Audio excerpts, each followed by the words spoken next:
all right. You're making some moves. I'm proud of you. All right. Now they're making some moves.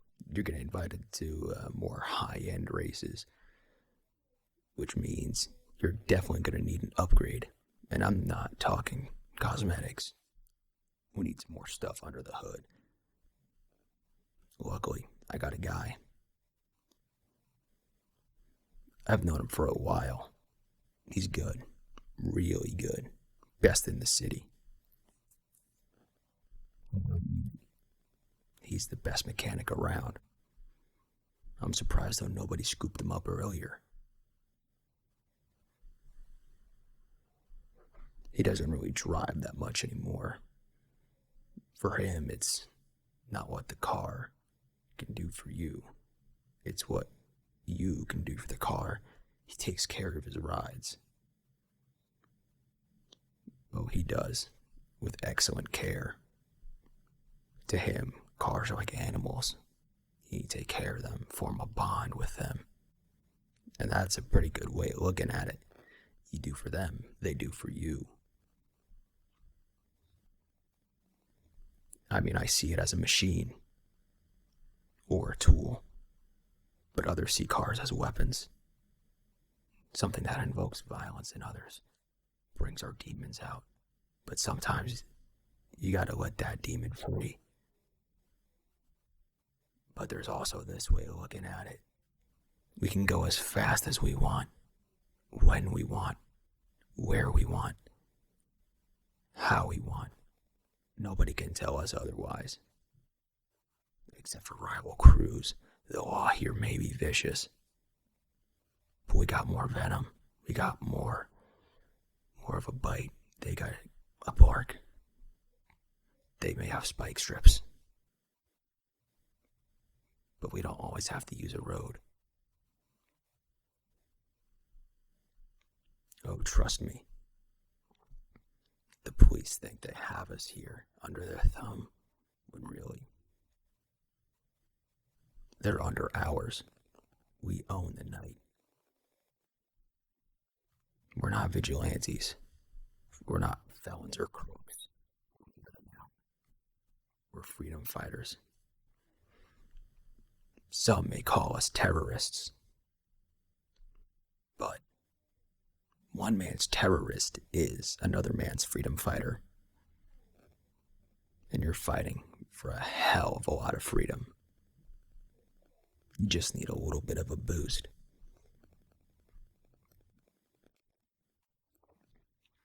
The racing started back in the day, back in the 50s, I think it was. I think that's when the mechanic's father started. But it wasn't illegal. There's an old rundown track here where people used to take it. I bet back then it was amazing in the heyday. Fantastic. Drifting around corners. But I guess some people wanted more. That hunger and that thirst. They wanted more of an adrenaline rush. I think in the 80s it became more on the illegal side. And on the early 2000s it got even worse. And now we're here.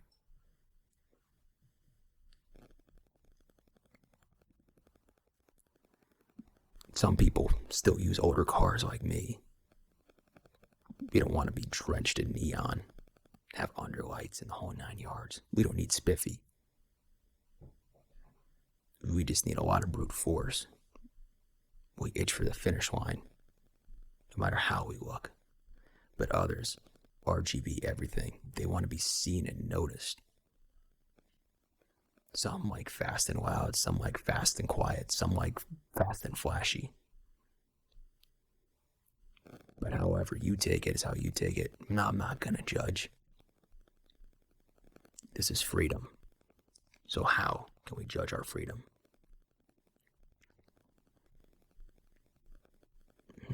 There's a lot of cops out. I wonder what's going on. It's not even dark. I think we should get to the workshop.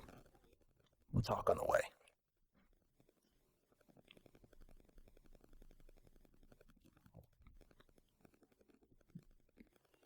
Hey, look to your right. See that little pond? Over there, something really bad happened. A couple of years ago, there was a racer who went by the name of Zephyr. Nobody ever saw his face, and nobody could ever catch him. Well, until one day.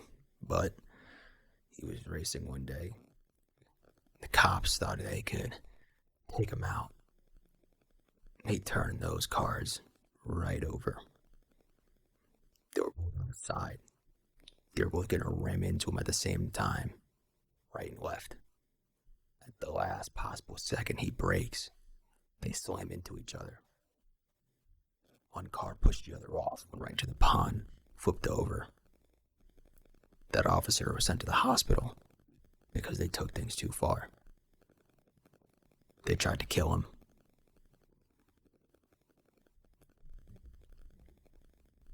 Nobody ever really heard from Zephyr again. That wasn't until one day. It looked like he bit the dust. He challenged everybody to one massive race, Copper Racer. He was racing in one of the canyons. All of a sudden, a rolling block happens, sent his door right off, upside down on fire. People thought he was dead. When they looked in the car, it was empty.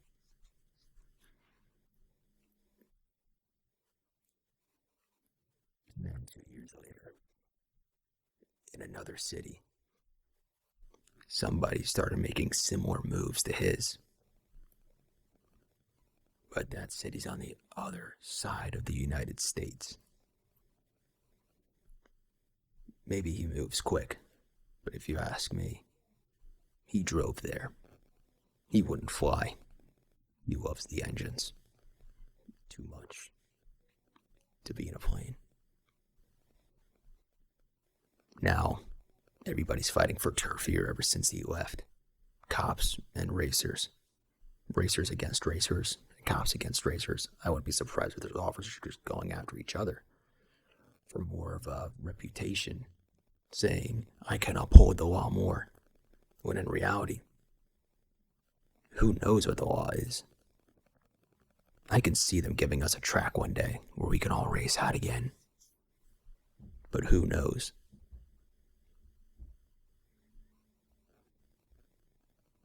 What got the mechanic to stop? I don't really know. I guess he just didn't find it fun, or he thought it was too dangerous. He's a great person. He's really nice. He knows what he's doing too. Smart.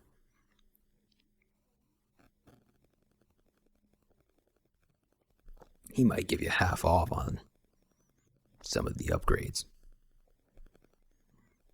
He might give you a turbo or a supercharger, nitrous, maybe new exhaust, new cooling system.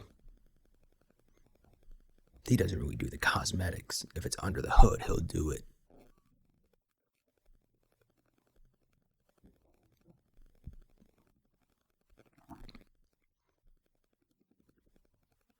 Yeah. Maybe one day he's gonna get back behind the wheel. Who knows? Anyways, we're here. Alright. Time for you to meet our in-house mechanic. This is the last time I ever work on a V10 engine. If it's their car, they can work on it. Hey, check it out. We got new blood. A pleasure to meet you. I'm the mechanic here. People around here call me Drift. Drift here knows a lot about engine works and transmission. A lot. He never gets a thing wrong. My father was a mechanic in his youth. Guess that passed on to me.